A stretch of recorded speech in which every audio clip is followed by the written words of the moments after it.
What is up, guys? I'm going to be doing a quick sylvan deck profile, and if you do not want to listen to, I'm going to start doing a standard generic thing at the start of all my videos now, but if you really don't want to listen to it, skip to a minute and a half on this video, so you don't listen to me jabber on. But basically what I'm going to do, as I usually do, is basically go through the whole deck profile and then explain my preferences for the deck, as well as my preferences for why I want to run these cards in this deck. But the main thing that I'm wanting to actually get across is most of the decks for the January format, I'll be explaining why you run these, or why I am running these, but take all of this with a pinch of salt, of course, because this is a bit of trial and error here, and some of it's worked, some of it hasn't. So I'm not going to explain the complete things of the deck, every nook and cranny in this deck. I'm only going to explain the briefs. If this is the first time you've never seen this deck, then I will be putting up a replay of a few games on DevPro for this deck and many others. So thank you guys for watching this bit, and if you haven't, well, you haven't. So I'll be getting into the deck profile now, so let's get it on.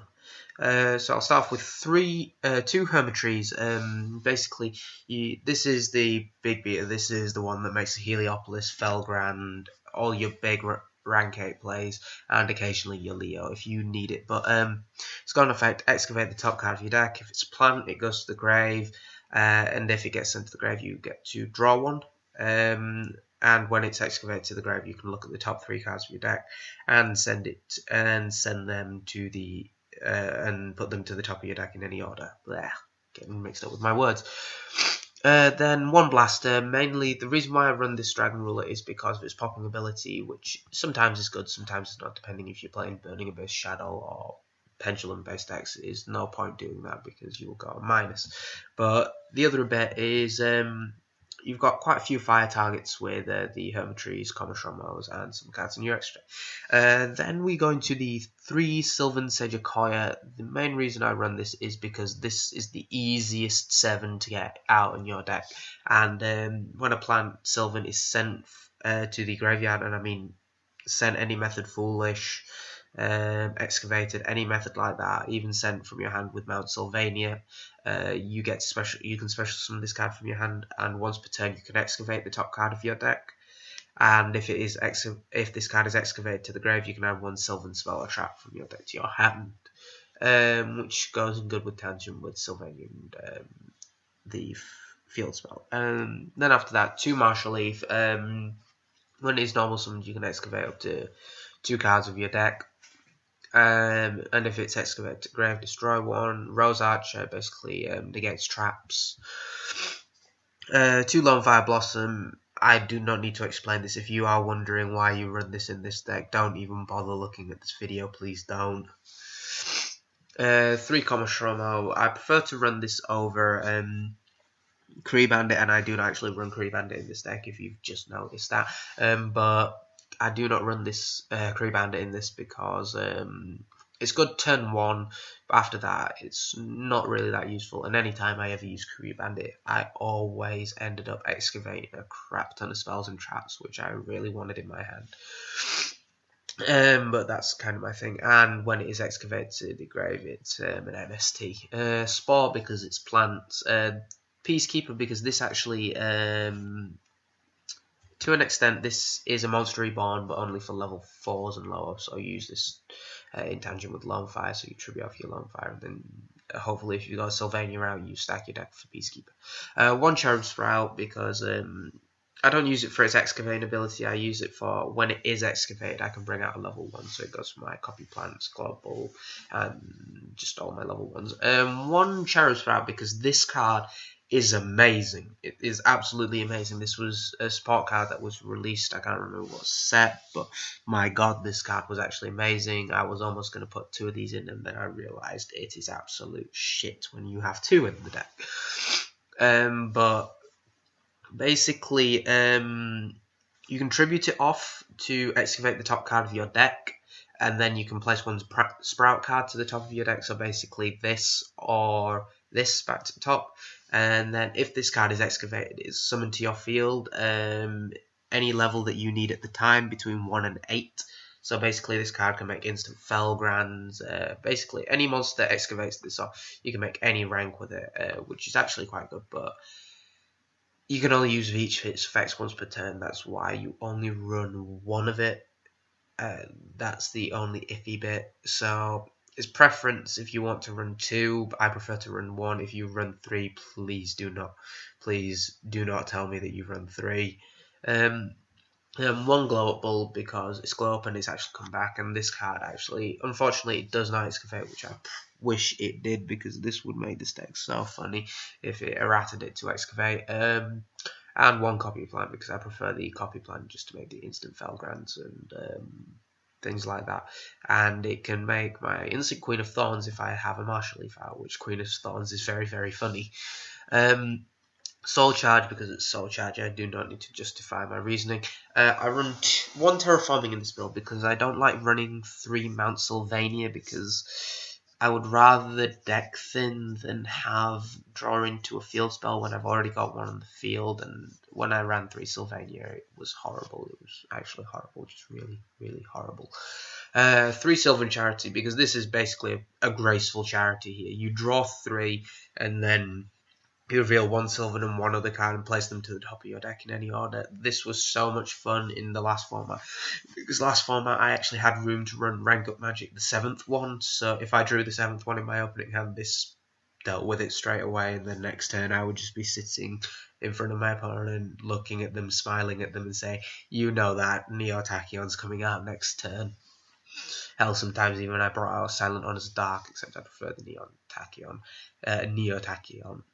2 MSTs because I still do hate if my opponent, if I've gone up against one of the decks, the main decks, macro or things like that. This is just to get rid of it because Komoshomo and all the excavate cards only work if they're excavated and sent to the grave. Unfortunately, if they get banished, well, poor me.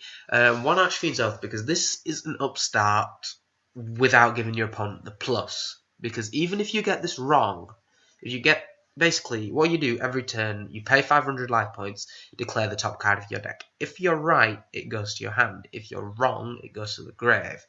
Now most of the time you know the top card of your deck, and if it's a Sylvan, you always declare it wrong unless it's Sagekoya, and then you declare it right and you get an instant plus. But any other time, if you know it's a Sylvan at the top of your deck, you declare it wrong.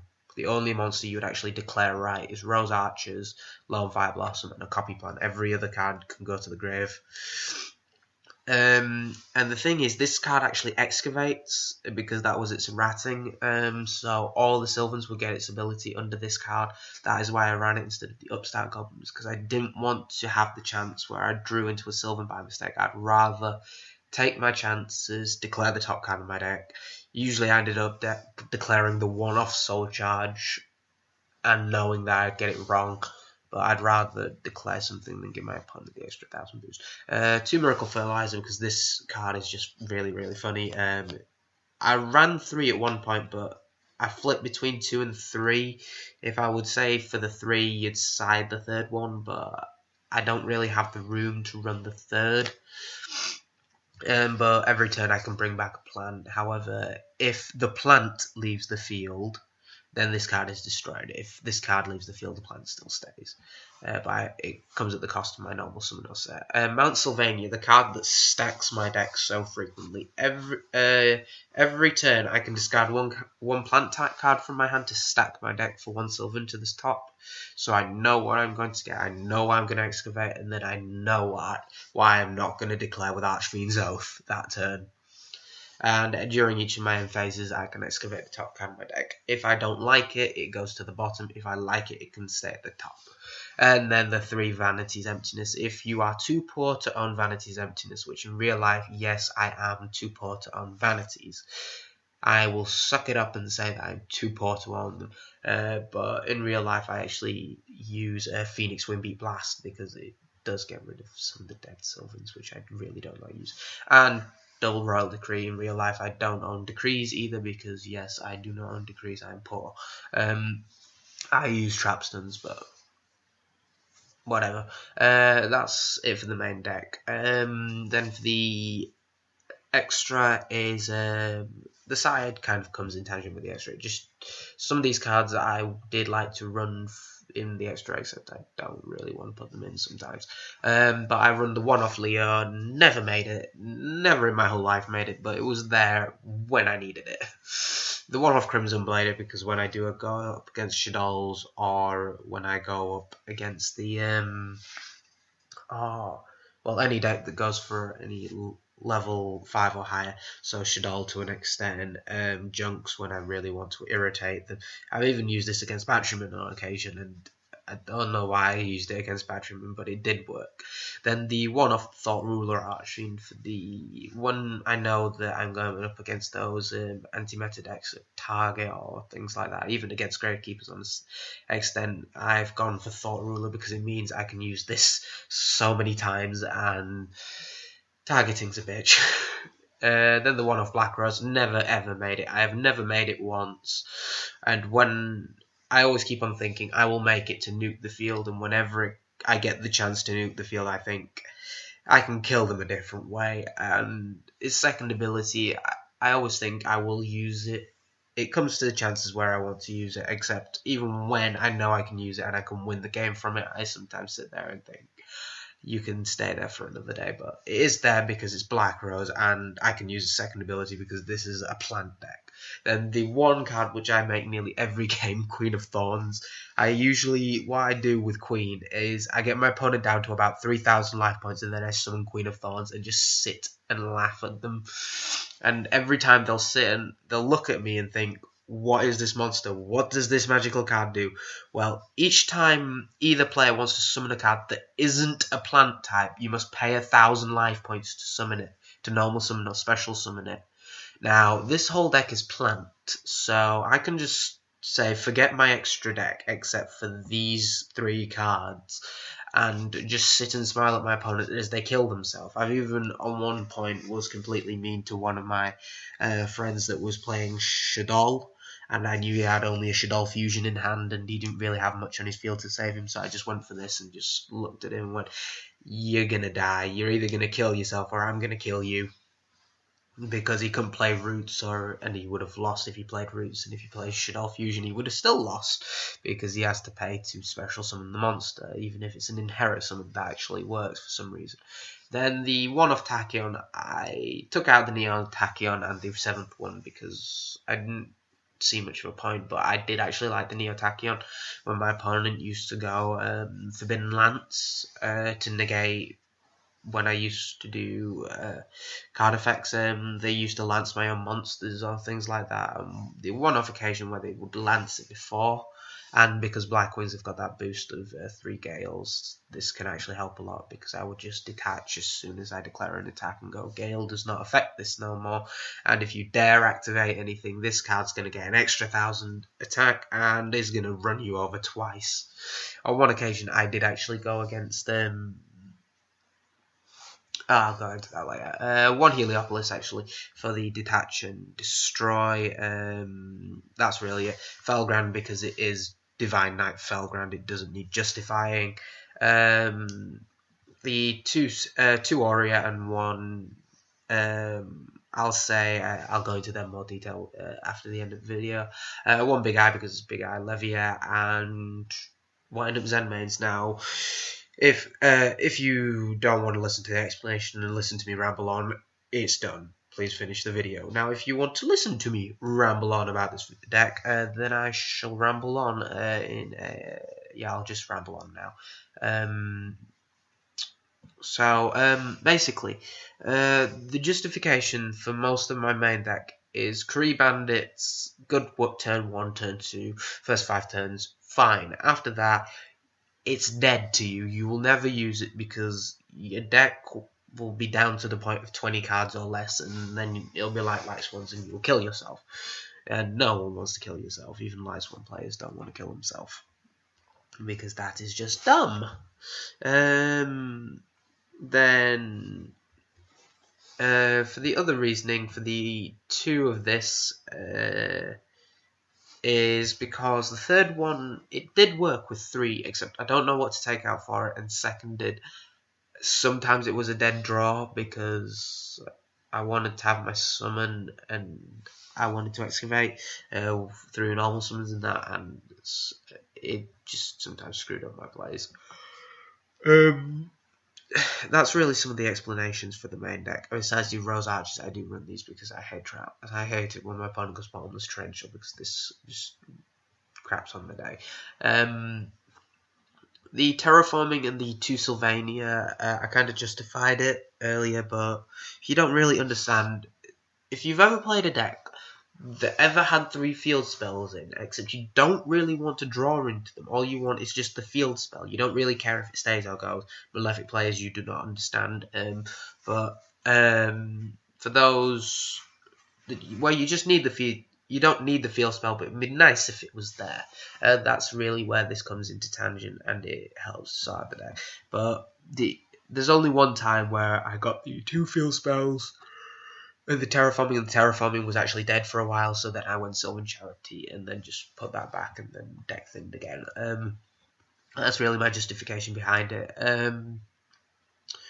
Justification for Heliopolis, I don't really have one. I honestly don't have one. It just tributes off and destroys crap, and it gets some that out of my hand, and sometimes other stuff out of my hand.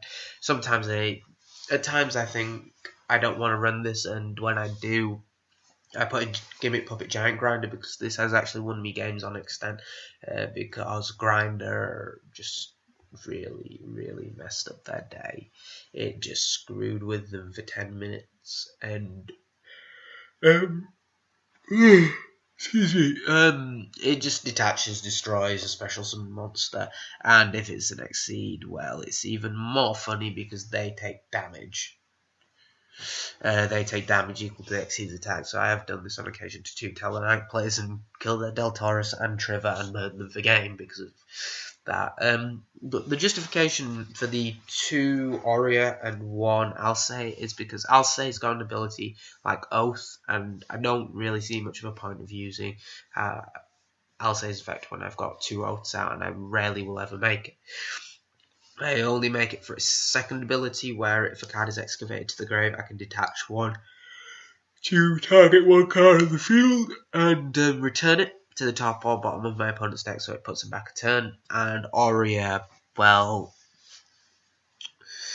the main thing with Aurea is if you've ever played Melodious, the deck where it's not necessarily I'm going to win because I'm going to outskill you and kill you. I played Melodious with this. I had an overpowering field of I had an overpowering field of Thought Ruler, Crimson Blade, and 2 Hermitries out, and 2 Sage Akoyas out, and I just sat there for about 7 turns thinking, how am I going to get past this, because there is no chance on this planet, because they couldn't be targeted, destroyed by card effects or out like that. I was sitting there just getting frustrated because the Christia was just staring at me, smiling its ass off, and I ended up having to tribute to I ended up crashing with Crimson Blader, and then I ended up going into Aurea, because this doesn't actually target. This is like a Tiara Masu, so that was the card that actually made it. I didn't actually realise that Aurea doesn't target. It's a bit like Trish in that extent, if anyone remembers the days of Trishula, which you will understand those days in a few moments when the clots come out. You will understand the pain which Trishula can inflict to so many people without trying. But after that, Big Eye I ran. I didn't really have any room to put Draco in. If I was going to put Draco in, I would probably take out the Heliopolis. Or I'll probably take out the Heliopolis, but I don't really see much of a point to Draco at this moment in time because Big Eye is fine where it is, and Draco, well, Aurea does it. Aurea's got me covered for a while. My god, I'm tired. But thank you guys for watching. Don't forget to like, comment, subscribe as always, and I'll be signing out now. Peace.